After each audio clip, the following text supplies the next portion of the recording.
Hey, everybody, welcome to Fulfilled. I'm your host, Rebecca Sheehan. I am starting today's episode with a deep question. What actually makes humans human?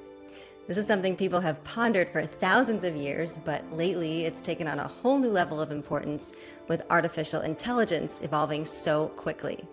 For a long time, we thought our intelligence, basically our ability to think and reason, was something that differentiated humans from everything else on Earth. But thanks to AI, that's just not the case anymore. So I thought it would be fascinating to explore this through the lens of Christianity. Joining us today to help shed light on the intersection of AI and Christianity is someone fully immersed in both worlds. Jay Kim is lead pastor of Westgate Church in Silicon Valley, as well as a podcast host and author of several books on Christianity in the digital age, including Analog Church and Analog Christian. Pastor Jay Kim, thank you so much for joining us today. Thank you for having me. Yeah, it's a joy to be on with you. Let's start with your background. How and when did you decide to become a pastor? And curious which came first, your living in Silicon Valley or your passion for tech? Yeah, great question. I've lived here basically my whole life. Wasn't born here, but moved to San Jose, California when I was 4. And when my mother and I moved here to San Jose, single mom, no siblings, she was coming out of some significant hardship. So we lived for several years with my aunt and uncle. And my uncle at the time worked for IBM, and they were like the big sort of personal computer manufacturer at the time. And I remember growing up very early as a child through elementary school, having these PCs at home. I have this recollection of playing these little 8-bit video games on the PCs and, messing around a bit with the word processor and like typing out stories and stuff and printing them out on those super loud printers.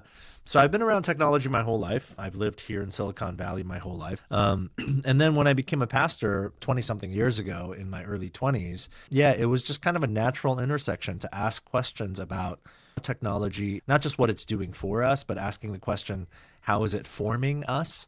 How is it changing me as a person? How is it in many ways accentuating and supporting my humanity? And then in other ways, how is it sort of undoing my humanity, making me less human? So those are questions I've been interested in for a long time. And I would say probably for the last 8 to 10 years, they're questions that I've really tried to tackle at a deep pastoral level. And the questions are never ending because technology moves so fast. We're having this conversation about artificial intelligence, and we've never had a technology that moves and grows and evolves as fast as AI. Large language models are sort of built to do that. So it's an interesting time, but yeah, that's kind of my backstory. The Bible says, of course, there's nothing new under the sun. And so when you were posing those questions, it just made me think, is this something that's really new, this challenge that humans are grappling with? Or is this just kind of a different version or iteration of something that humans have grappled with in the past? Like, is this technology much different from the Industrial Revolution or other sort of inflection points throughout humanity? Yeah, that's a wonderful question. I think it's a question that all of us should be asking and discussing. I think my sense right now is that it is new and it's not new.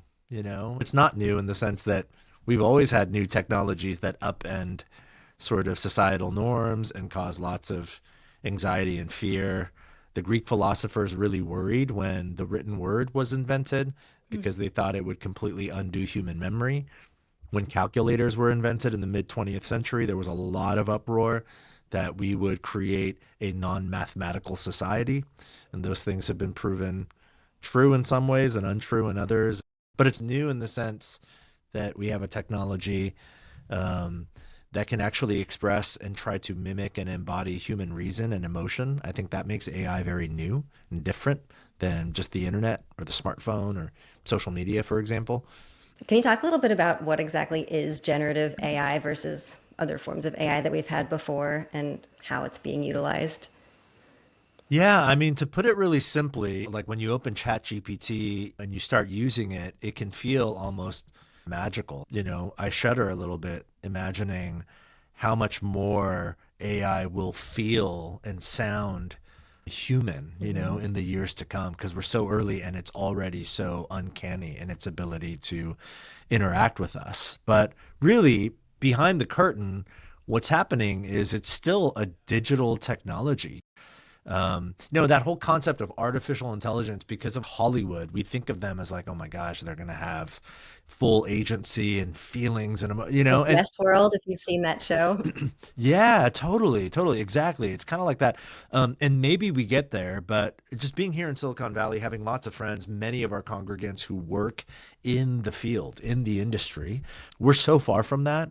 Large language models are still, at the end of the day, ones and zeros. They're patterns and algorithms that are just super fast. It can basically consume very massive data sets of text from all over the internet, which means all over human knowledge, and then generate a response or ideas or summaries or translations or whatever it might be. So that's generative AI. It's just generating very quickly, faster than humans. That's the stunning thing. It's doing the same thing in some ways that we do when we respond to questions or conversations.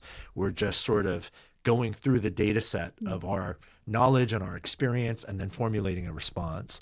But at the end of the day, at this point, it's still ones and zeros. It's just digital technology, algorithms that are surveying massive sets of data and formulating really compelling responses most of the time.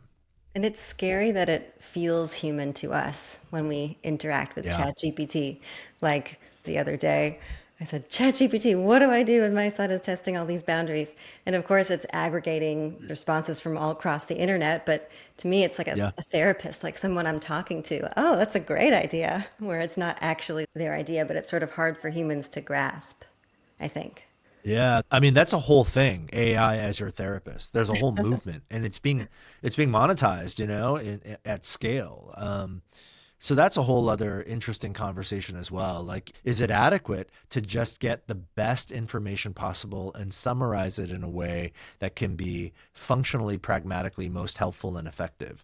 I think that's a big part of the help we Oh, yeah. receive from therapy or direction or counseling.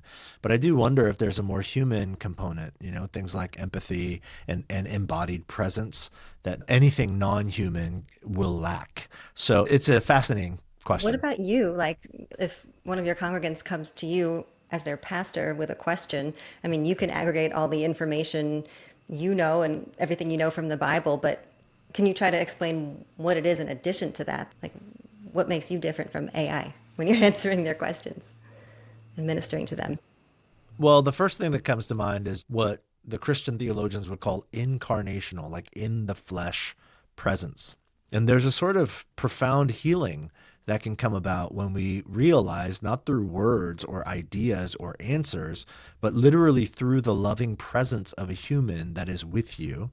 There's a sort of healing that comes that, the best answers can't provide. I was with a young family in our church just this past week whose newborn baby has been in the hospital at the ER several times because of a pretty significant breathing issue. And they're not sure if it's going to require surgery or if there even is really a resolution. They've had some very frightening moments with their newborn, unable to breathe, turning blue. I mean, just really scary stuff. And they asked me to pray, and I did, but I realized, man, I don't really have words that are going to bring relief to this young family. All I have is my humanity. So I tried to give that to them. So the prayer was less about what I said, and it was more about who I am and offering that to them. And I don't think that's something that AI will ever be able to give us. I don't think that's something that anything less than human will ever provide for us. So that's a part of the way I think about the unique gift of our humanity to one another. What do you think are the best and worst ways that churches are using AI right now? And how does your church use AI?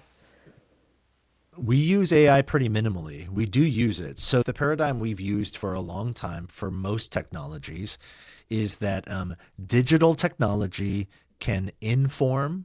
So it's great for information, but transformation, which is the end goal of the Christian life, to be formed into Christlikeness, transformation is an embodied, human, in person, incarnational, analog experience. So the way we determine when and how we will use any digital technology, including AI at our church, is to ask the question, is this project or this task we are trying to accomplish, is the primary goal to inform our people? Is it to provide the right information that might then move them into more incarnational, embodied, analog spaces where they can experience transformation?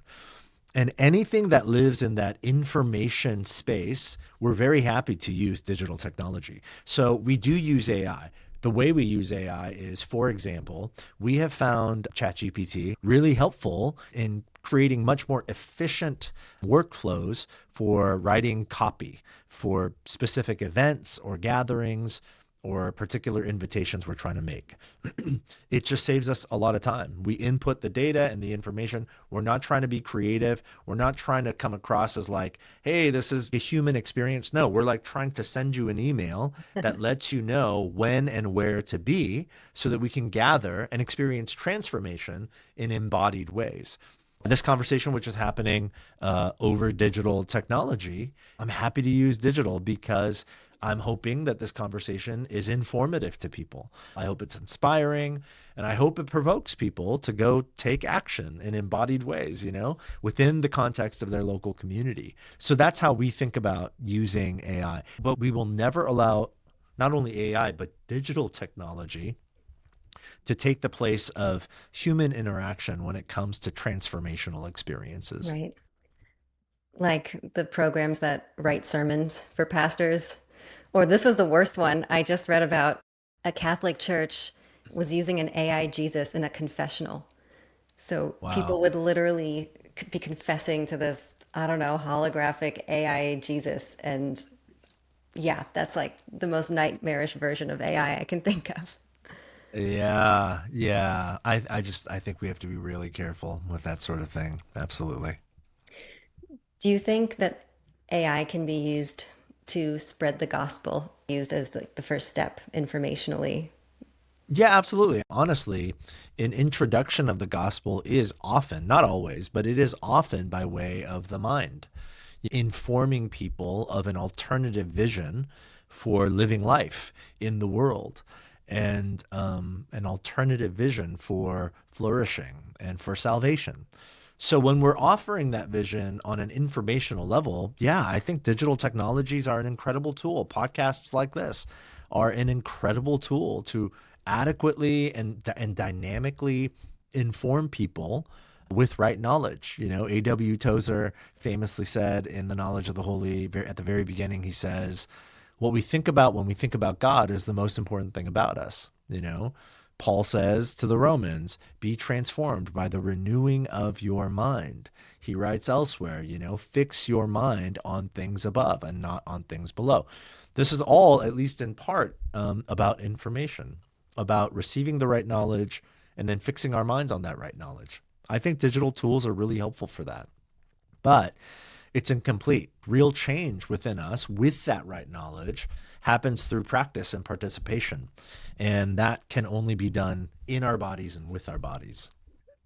Something that concerns me is that people become so reliant on AI, but the real transformation happens when you just leave this digital world behind and can actually just Mm. be with God. But it seems like there are fewer and fewer opportunities for people to do that when they won't put their phones down. Do you see that too? Yeah, I mean, I think in the digital age, we default to distraction. Hmm. We have become really uncomfortable with what feels, at least on the surface, like boredom. Sherry Turkle has this book. She's the MIT professor years ago. She wrote this book called Alone Together, which I think the title says it all. You go to basically any coffee shop or restaurant these days or family dining table at dinner, and it is not uncommon to see people who are literally physically close, but mentally, emotionally completely distant. Yeah, you're just lost on your screen. And um, it's because smartphones becoming ubiquitous and giving us access to the internet and to social media, these are all distraction machines if we allow them to be. And so, any sort of idle time, silence and solitude, or real deep, meaningful community where we connect deeply in the presence of others, and these things have become so rare and so uncommon, and therefore, for many of us, really unfamiliar and really uncomfortable. So we will default to distraction in the digital age, which means the only way to live an embodied way, analog life with God and with others, is to be really intentional. So unless we're intentional, we will default to distraction and default to our social media feeds. So yeah, for everybody listening who wants to live a richer, fuller life in Jesus, I think intentionality is key. So you're on the ground in Silicon Valley. Apparently, I've heard it's cool to be Christian there now. There was an article I read that was entitled, Christianity was, quote, borderline illegal in Silicon Valley. Now it's the new religion. Not that it's a new religion, but why the change, in your opinion? And how is this impacting the technology that we're seeing, if at all? Yeah. I mean, I've had like 2 dozen friends send me that article, and I read it when it first came out. On one hand, I would agree that there is, not just in Silicon Valley, but in the industrialized, developed Western world, there seems to be what cultural commentators are calling a vibe shift. And what they mean by that is a surprising, increasing openness to spirituality in general, and more specifically to Christianity.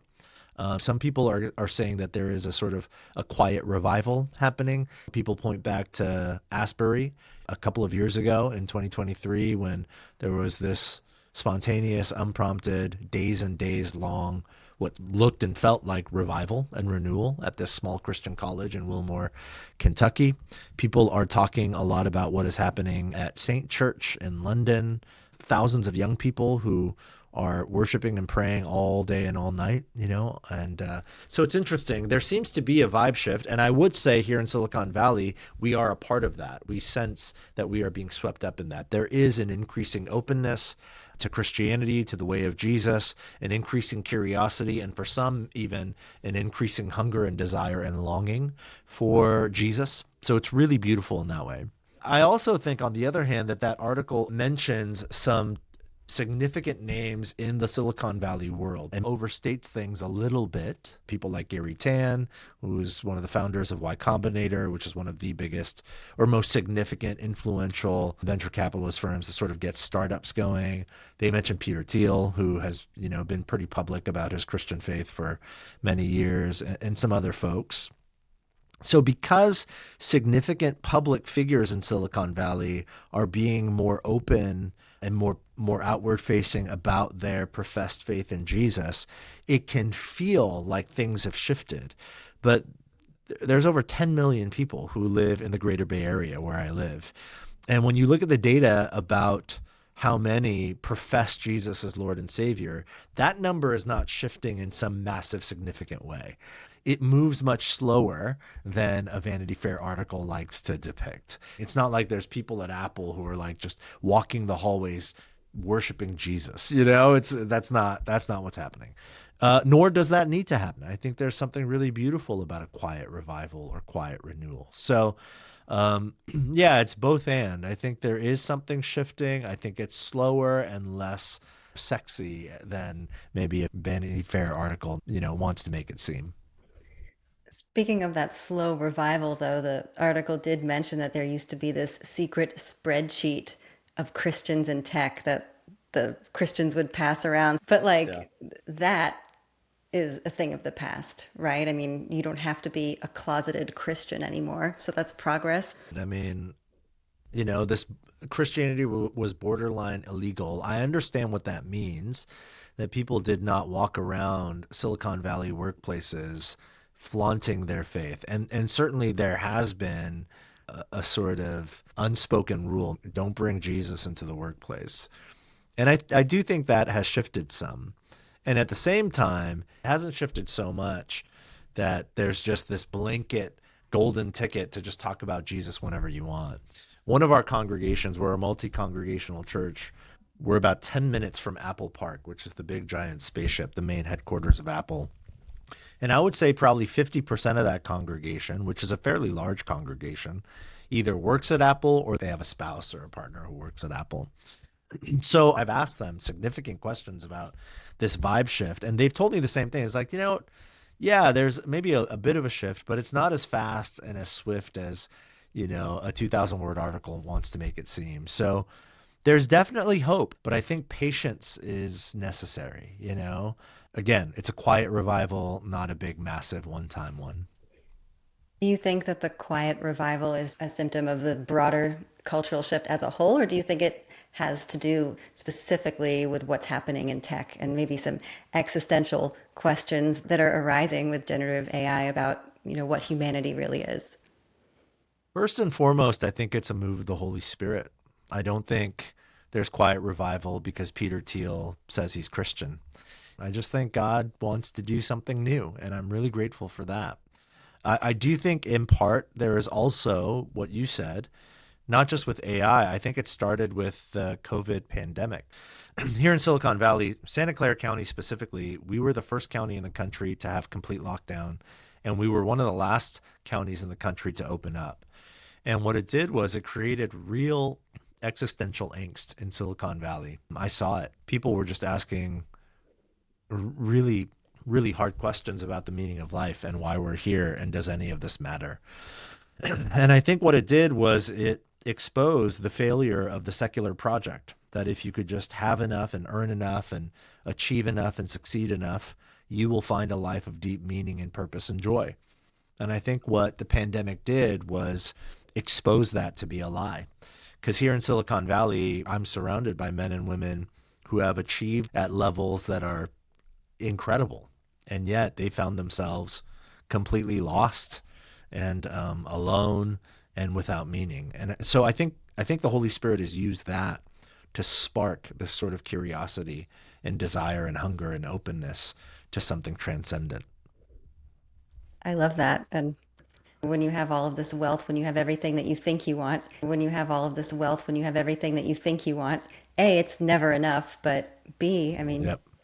we just all need Jesus. Yeah, So, that's right. what's your biggest fear with AI and the direction that this technology is going? I think my greatest concern is less to do with the technology and how the technology evolves. I think my greatest concern has to do with us, with humans. And human beings have a propensity to misuse and abuse the tools that are at our disposal. And I think my concern is that we will be careless and thoughtless.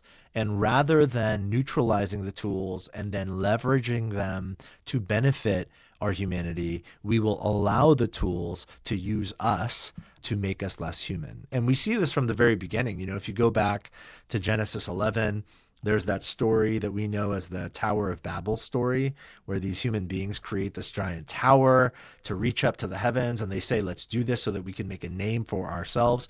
And what's interesting about that story is the writer makes a point to name technology. So he says, like, they use bricks and mortar, and these were like new technologies of the day, and they're good technologies, but they use the technology for selfish gain. And I think that's my greatest concern, is that we're just going to start building towers of Babel all over again that will undo our humanity rather than make us more human in the way that God intended. Do you have any examples of what that could look like? Social media is like the prime example, to be honest with you. If you think about, Facebook and other social media platforms that have come out in the last 15 years or so, they all promised us that it would connect society. It would create greater social bonds. But we have enough data now to show that was a lie. Social media actually has made us more lonely, more isolated, uh, more comparative and contemptuous toward one another. It's built walls, not bridges. So that's probably the first example that comes to mind. And so if we're not thoughtful, if we're not careful, that's what all of these new technologies are going to do: make us less human, more disconnected, rather than work toward human flourishing. Are there safeguards that we as Christians can put into place? I mean, I think that the fact that there are a lot of Christians in tech right now, even though it's a slow build, is that encouraging to you in some way?